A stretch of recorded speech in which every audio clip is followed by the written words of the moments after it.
Okay, what is up? DTUB here. So I spent like 40 minutes going through these patch notes, and we're gonna do it in like half that time here, because these are big. It's patch 7.9 for League of Legends, and let's head right into it. So first we have Maokai stuff. His base stats went down, but his passive now works differently. Um, it's just basically it works similarly how it did before, but it's a lot stronger. That's basically all you need to know. His passive is a lot stronger. It heals a lot more.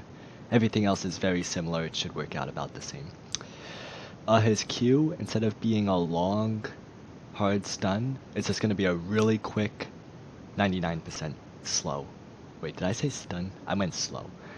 And I think that's a good change, and when we go through the rest, it will make more even sense to be a strong part of his kit.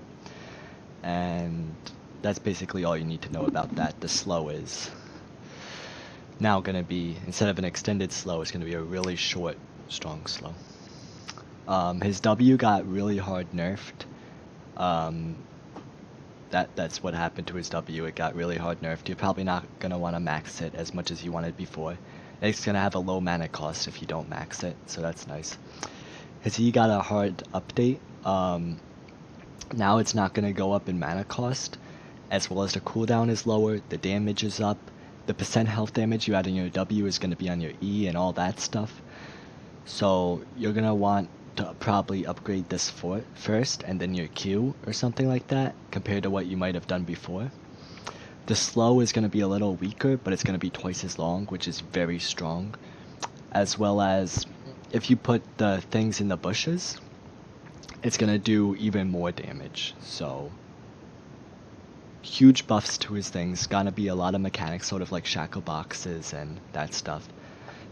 I felt they were underwhelming before, so this is a really big buff by how I'm seeing it. And now his ultimate, instead of being like the circle damage reduction thing, whatever, it's gonna be sort of like a Nami ult mixed with a Zyra E or whatever. And it's gonna go down the lane, root everybody. It's gonna be stronger the longer it goes. And it's gonna be interesting. And then they changed some skins. Very cool. Next is Sejuani. Again, they changed the base stats a bit. She's going to be kind of weaker at the very beginning or whatever. It doesn't... A little longer range on her auto attacks. Now, I don't like what they're doing. Basically what happened with Malzahar before is they added a passive similar to this, where it's a bunch of damage reduction, CC resistance, and they took forever to nerf it. They're doing that here again, and it's 9 seconds to come back. It's 9 seconds to come back. Late game is going to be 3 seconds long, a bunch of damage reduction, slow resistance. And early game is going to be, it's just, I don't like it. And also, there's another part of the passive that does 10 to 20% of the target's maximum health. So, if you stun the enemy, but... her Q got a hard nerf. You're probably going to just want to keep it at level 1. It's still a strong ability, but it got a lot of nerfs. It's just, yeah. Her W got changed up. You're probably going to want to max W or E first. They're both really good. I don't know how it works. There's a lot of words in here. We're going to have to see. Her permafrost is up to 2 second stun. Reapplicable pretty often, so, and it can be reused against their entire team if you missed somebody, because 1.5 second cooldown. And it does an okay amount of damage. Her ultimate, so this is how her combo is gonna go. Her ultimate is really, really strong now, and the way you want to use it is at a range. So you're gonna want to like Q in, W, whatever, get your permafrost on, use your permafrost, and then when they go chasing for your carries or running away, then you ultimate, and they are no way, they're screwed. But yeah, Her ultimate cooldown is a lot lower, which is pretty big. And also there's like a sustained slow that's better for 2 seconds, which is really big. But yeah. But that's the main thing. You want to be able to use permafrost and then use your ultimate at a range. And that's going to be like the ultimate CC. Because this does apply permafrost, but is not prevented, the stun is not prevented by permafrost cooldown. So, really strong. And then skin updates. Next is Zac. Zac I think is the weaker one of the three, but they cleaned up some numbers, but they won't tell us about it because they're probably so small. A lot of stuff is the same. His Q, instead of just being a bow, bow, punch, it's gonna be you grab somebody, then you auto attack another person, boom, just like that. And yeah, so like if you're jungling, you'll take one dog, you'll take the other dog, and they'll all take damage and all that stuff. His W and E, his W is the same. His E apparently works a little differently. I don't really understand. The big thing is the knockup is half as long, which is pretty big. Be ready for it not to be as long as a knockup. His ultimate works a lot different. He like goes into the ground, gets CC immunity, then he bounces back up over time, and you're gonna have to see it to understand better. But it can be pretty strong if you use it right. You can probably like E into the enemy, ult, and then like bring them back to your team and stuff like that. It's weird. Durability items. The first one's Adaptive Helm. So instead of like getting rid of Ninja Tabbies, which everyone's complaining about, getting rid of Randuin's, they're doubling down on that. So now there's a magic resist item that works like that. You're gonna get damage reduction based on redundant spells.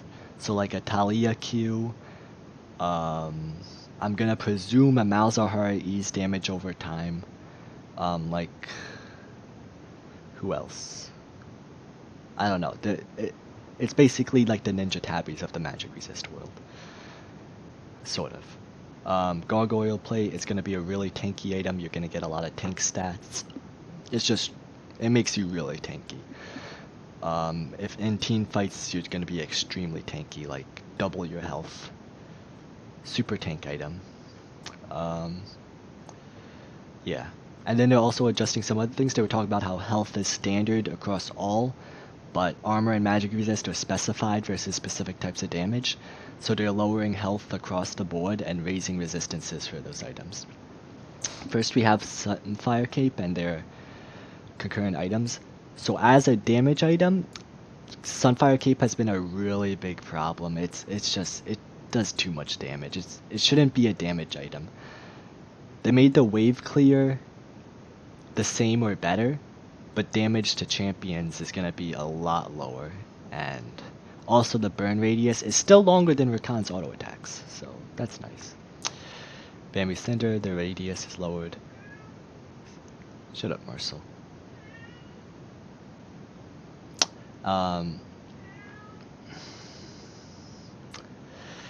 Okay, and then all that stuff. Basically, to monsters and minions, you're going to be doing about the same, if not more, damage, but to champions, it's going to be less of a damage item.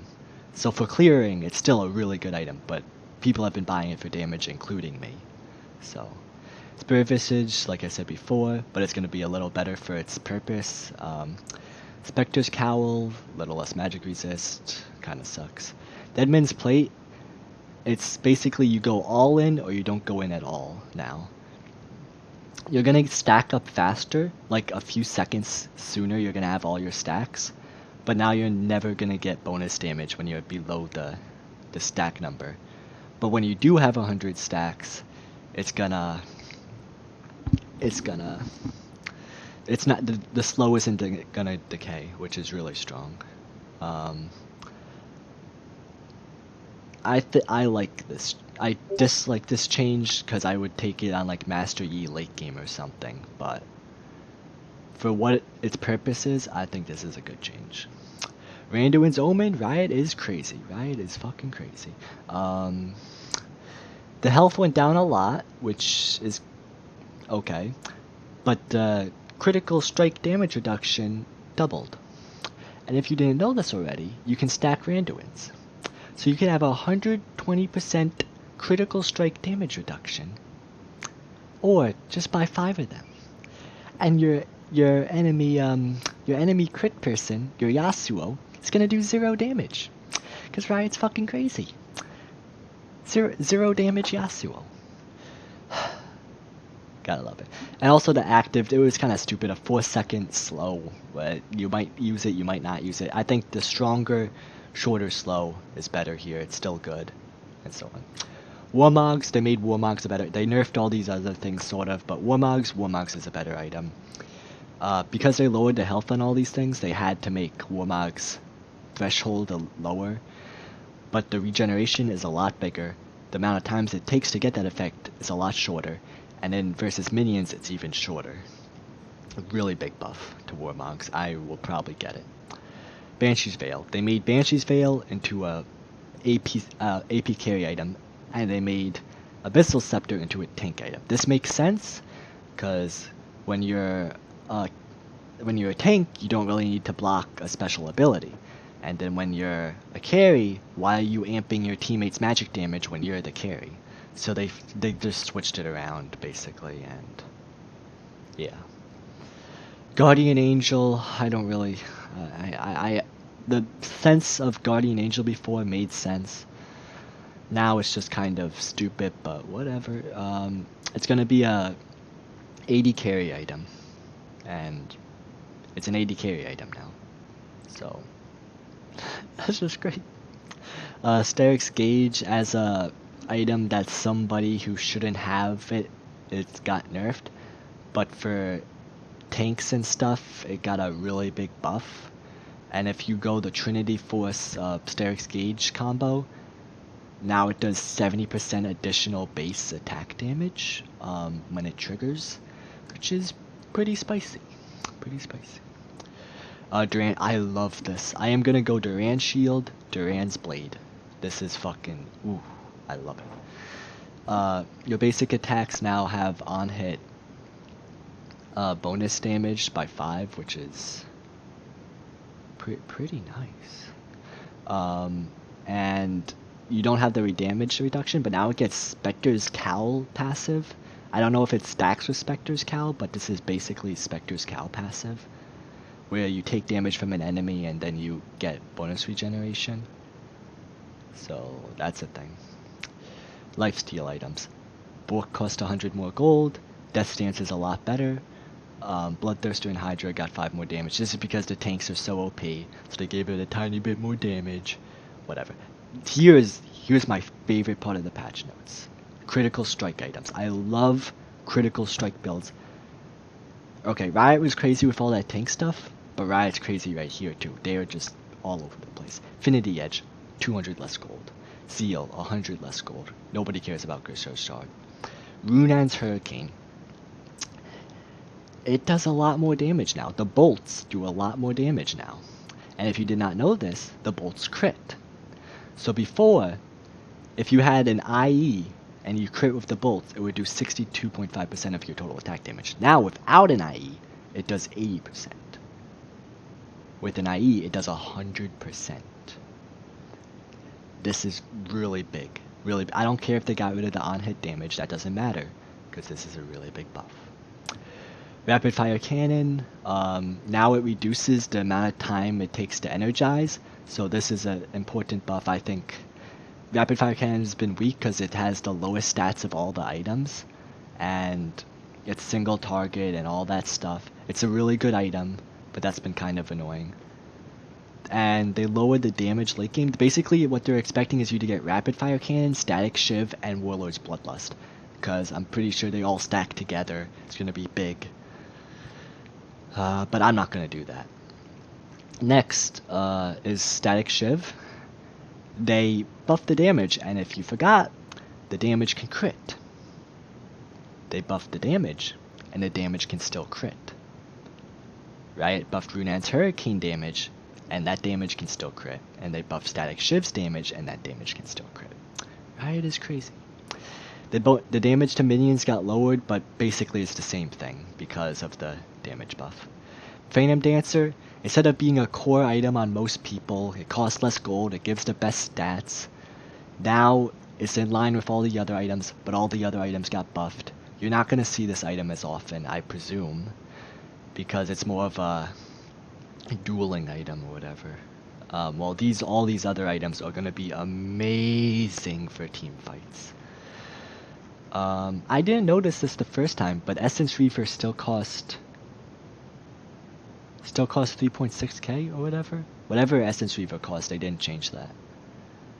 Well, either way, you would get Infinity Edge, Rune's Hurricane, Static Shiv, and you'll just obliterate the enemy team so fast. Armor penetration's weaker. That's basically all that matters. Nothing else matters. Armor penetration's weaker. Across the board. Again. Support items, there's now quest lines. Ancient Coin, I don't like this because I used Ancient Coin. Like, I would be playing Soraka and I would get my health back. Now it doesn't work like that. But now it's still a better item because you're still going to get a lot of gold. You're going to get passive gold now on the item. And you get missing mana. So for mana problems, this is a much better item. Basically what they're doing is they want you to more go with the tier 1 support items. Because typically you might just get the tier 1, get the effect, and then build your other items. Now they more want you to get into it. It's also more interactive. That's basically it. You get more gold when that one up. Oh no, on quest you get a level up. You get a free level up when you get to quest completion, which is that's nice. Okay. Relic Shield. It's quest completion. You get an out of combat shield, which is awesome. Spell Thief's Edge is. It's very similar.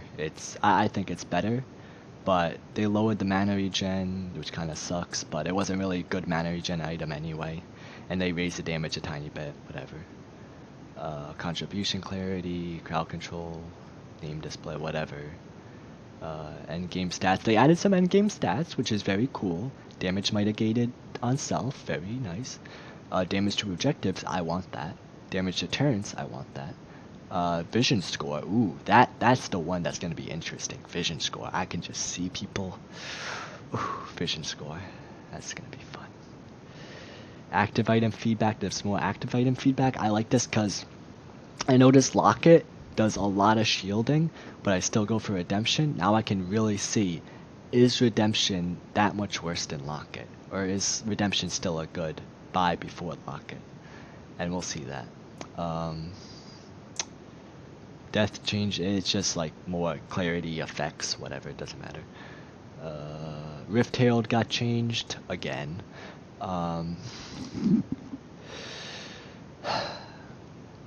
It has less attack damage, it has less attack speed, it has better attack range. It should be easier to take out by what I'm reading. And it no longer gives global-ish gold. I didn't even know it gave global gold, I wish I knew that. It doesn't matter. You're not getting it for the gold. And then it's like an epic monster in a RPG, MMO, RPG, whatever. The reward, now you get the actual Rift Herald. The Rift Herald will become part of your team.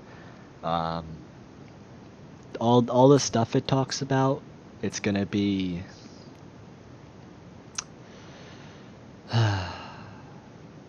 It's gonna be interesting. Champions that didn't have magic resist per level. I thought they did this before. I could have sworn that they did this before. But maybe it was with armor. Now magic resist per level is on a lot of other champions, which is important. It's small, but it's important. It's gonna kind of suck for my magic pen build that it's really OP, but it's small. Graves combo, it's dead. Those Graves cancel combos are dead. So, care Challenger Graves means. Renekton, always with Renekton, there's just a bunch of bug fixes, a lot of words, no one cares. Rise, ooh, I like this. When you're sending out your E, and the minion dies before your E hits it, it's still gonna spread out, which is wonderful. That was so annoying. Nice rise buff. I like it. I don't know if I... Okay, so now they're making Fizz's W and Shen's Q. We're kind of like Teemo's Toxic Shot, and it doesn't apply as a spell effect. This kind of sucks because now it's not going to apply Ludens, it's not going to apply Leandris, it's not going to apply whatever else, it's not going to apply Deathfire. They did this because of Maokai, and I don't like it. But I don't play them, so it doesn't matter. Poacher's Dirk. Poacher's Dirk. 500 gold for free. Poacher's Dirk. You get 500 gold for free. Before it was 350, now it's 500. You still get the out of combat movement speed. You're gonna have an easier time stacking it, and then when you stack it, 500 gold for free. Who buys coal when you can get a Poacher's Dirk? That's hot. Nobody was buying it. That's why they did this. But, whew. Teleport got. I don't understand. I don't really care. New game mode looks like fun. It's 3v3, but it's on the Summoner's Rift or something. Q health is good. Normally I don't go through the bug fixes, but let's read some of them. Let's read some of the bug fixes. So, Redemption was apparently applying tier stacks. Okay. Shackle's clone was apparently crashing the game in ARAM. Okay. Singed Q and Volibear's W was not getting their leveled up stats, which is big. I thought they did that. They should have done that. But now they do that properly. So that's important. I'm happy they does that. What else? Udyr's Q was apparently melting wards. Okay, Riot. That's a thing. And I think that's all the changes. You got some new skins, some new chromas. That's all for the patch notes for... That's all for the notes of patch 7.9. I hope you enjoyed. Leave any questions or comments in the comments section, and let me know what you thought. Good luck on the battlefield, summoners.